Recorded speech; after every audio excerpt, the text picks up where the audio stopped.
এই যে এটা হলো সেনবাগ সরকারি কলেজ। এই যে কলেজের এই যে কম্পিউটার ও ভাষা প্রশিক্ষণ ল্যাব থেকে শুরু করে সবকিছুই ডুবে, খুবই খারাপ অবস্থা।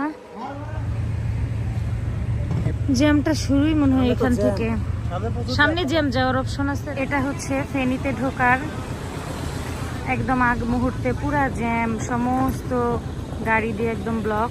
আর এই যে একদম পুরা ঘর বাড়ি একদম তলায় গেছে, এটা জুম না করলে বোঝা যাবে না। এই ওখানে কিন্তু ভিতরে একটা ঘরও আছে, সব একদম পানি দিয়ে তলায় গেছে।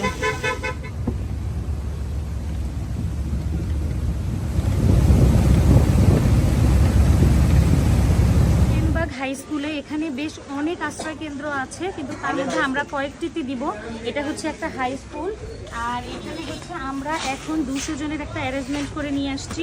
শুকনা খাবার আছে, স্যালাইন আছে, পানি আছে এবং বিস্কিট আছে, আর কি মোমবাতি আছে না, মোমবাতি আছে, আর নারীদের হচ্ছে যে স্যানিটারি ন্যাপকিন আছে। তো আমরা হচ্ছে বেশ কয়েকটা স্পটে দিব, যার কারণে আমরা এই যে এখানে ওনাদের থেকে আমরা শুনে নিচ্ছি যারা আছে তাদের সেই অনুযায়ী এখানে দিয়ে দিব।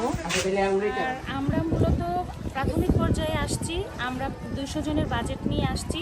তো এখানে প্রতিটি আশ্রয় কেন্দ্রে 200, 400, 500 পর্যন্ত মানুষ আছে। আর বর্তমানে এখনও উদ্ধার কার্যক্রম চলছে, কিন্তু তারপরেও যারা আশ্রয় কেন্দ্রে আছে আমরা তাদেরকে আমাদের শুকনা খাবার এবং নারীদের সুরক্ষায় আমরা কিছু স্যানিটারি ন্যাপকিন এনেছি। সেই স্যানিটারি ন্যাপকিনগুলি আমরা এখন দিব। তো এখানে অনেক নারী, অনেক পুরুষ, অনেক মানুষ এখানে আশ্রয় নিয়েছে। এবং আপনি একটু দেখান, এই আশ্রয় কেন্দ্রেও কিন্তু মোটামুটি পানি, কিন্তু আশ্রয় কেন্দ্রে পানি হলেও এত বেশি পানি নেই, মোটামুটি সেফ আছে। এটা কয়তলা স্কুল? 6 তলায় পুরো মানুষ, 5 তলা থেকে নিচের দিকে। আচ্ছা, এখানে মানুষ মোটামুটি সেফ আছে। এবং আশ্রয় কেন্দ্রগুলিতে মানুষ আসার পরে আমি মনে করি যে তাহলে আমরা খাদ্য সহায়তা, চিকিৎসা সবকিছুই আসলে দিতে পারবো, মেডিকেল টিম করে এসে আমরা ক্যাম্প করতে পারবো। কিন্তু এখনও আমি মনে করি আগামী 1 সপ্তাহ পর্যন্ত উদ্ধার কার্যক্রমই চলবে। তো আমরা এখন একটু ভিতরে যাব। আমাদের শুকনা খাবারগুলি ট্রাকে আছে, ট্রাক ভরা, ট্রাক সহ তো আর ভেতরে আসা সম্ভব না। তো এখানে আমরা কয়েকটা আশ্রয় কেন্দ্র ভিজিট করব। এখানে যে কয়টা দিব আমাদের টিম থেকে অলরেডি ওটা দিয়ে দিচ্ছে। আর আমরা হচ্ছে এই যে নারীদের স্যানিটারি ন্যাপকিন নিয়ে আমরা 2 জন মহিলা মানুষ, এজন্য আমরা 2 জন ঢুকছি। একটু আসেন।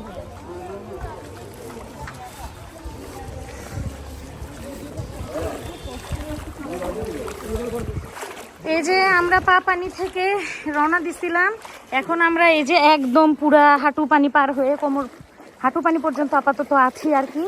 পুরা পানি, ডানে বামে সব পানি। এই যে কোনো কাজ নাই, কিছু নাই আমাদের। এই যে বাড়িগুলো একদম ডুবে গেছে রে, আহারে, এই যেগুলো একদম ডুবে গেছে। এটা হচ্ছে নোয়াখালীতে একদম ডুবে গেছে। আমরা ফেনীতে যেতে পারি নাই, কারণ ফেনীতে হচ্ছে সেনাবাহিনী ঢুকতে দিচ্ছে না, উদ্ধার কার্যক্রম চলতেছে, খুবই ভয়ানক অবস্থা ওখানে। তো আমরা এই জন্য নোয়াখালীতে ঢুকছি। নোয়াখালীতে আশ্রয় কেন্দ্রগুলোতে আমরা গেছি এবং এখন কয়েকটা আশ্রয় কেন্দ্রতে যাচ্ছি। তার অবস্থা এই যে খুবই খারাপ অবস্থা, পানি দিয়ে একদম ভরা। এই যে এটা হলো সেনবাগ সরকারি কলেজ। এই যে কলেজের এই যে কম্পিউটার ও ভাষা প্রশিক্ষণ ল্যাব থেকে শুরু করে সবকিছুই ডুবে, খুবই খারাপ অবস্থা। হ্যাঁ, এখানে কি গর্ত আছে নাকি আরো? সামনে গিয়ে ডানে। ও মা গো, মা মা মা, হ্যাঁ হ্যাঁ হ্যাঁ। এই যে এবার মনে হয় একটু রাস্তায় উঠছি। ঠিক আছে ঠিক আছে, হ্যাঁ। এখানে সেনবাগ এই যে পুরা মানে স্কুলটাতে আশ্রয় কেন্দ্র করছে, স্কুল না, এটা হচ্ছে সেনবাগ সরকারি কলেজ। এবং এই যে দেখেন আমাদের হচ্ছে ত্রাণের বস্তাটা যাচ্ছে, ভ্যানটা, মানে ভ্যান পর্যন্ত ডুবে যাচ্ছে। আর আমরা তো পুরো ডুবা অবস্থাতেই আছি। হ্যাঁ, পুরা স্কুল মানে কলেজ যেখানে আশ্রয় কেন্দ্রও ডুবানো, খুবই দুঃখজনক, আসলে দুঃখজনক। এই দুঃখ রাখার পাত্র নাই। এই যে আমি একটু জুম করে দেখাই, তারা সবাই চেয়ে আছে যার যার জায়গা থেকে। হ্যাঁ, তারা সবাই চেয়ে আছে, একদম পুরা ডুবানো। এবং এই পানিগুলোও তো সব ভালো পানি না, খারাপ পানি। এই যে আমাদের ভ্যান, ভিতর দিয়ে যাওয়া যাবে না, ভিতর দিয়ে গর্ত আছে, আমরা ডুবে যাব ওখানে গেলে। আমাদের সাথে তো নাই, হ্যাঁ, লাইফ জ্যাকেট নেই, ডুবে যাবো। ডানে বামে কোথাও যাইস না, একদম সোজা থাক।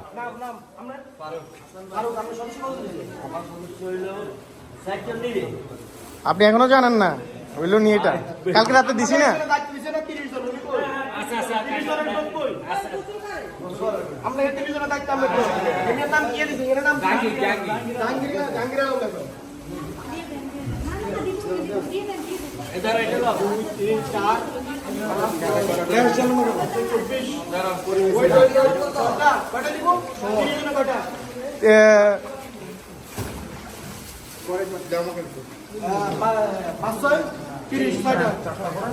চারটা করে কটা গেছে তারা নামে কোন অনুসারে একদম ফোনটা একটু অপারেট করে তাহলে সুবিধা হয় আমরা আমাদের হিসাবটা বুঝে নিই মানে বেশি নিয়ে গেলে আবার সমস্যা। আশ্রয় কেন্দ্র নিরাপদ নয়। এই যে আশ্রয় কেন্দ্রতে স্কুলের বেঞ্চ, কলেজের বেঞ্চ দেওয়া হয়েছে। আর এখানে যে এখানেও পানি, একটা মানুষ থাকবে কোথায়, এখানেও পানি।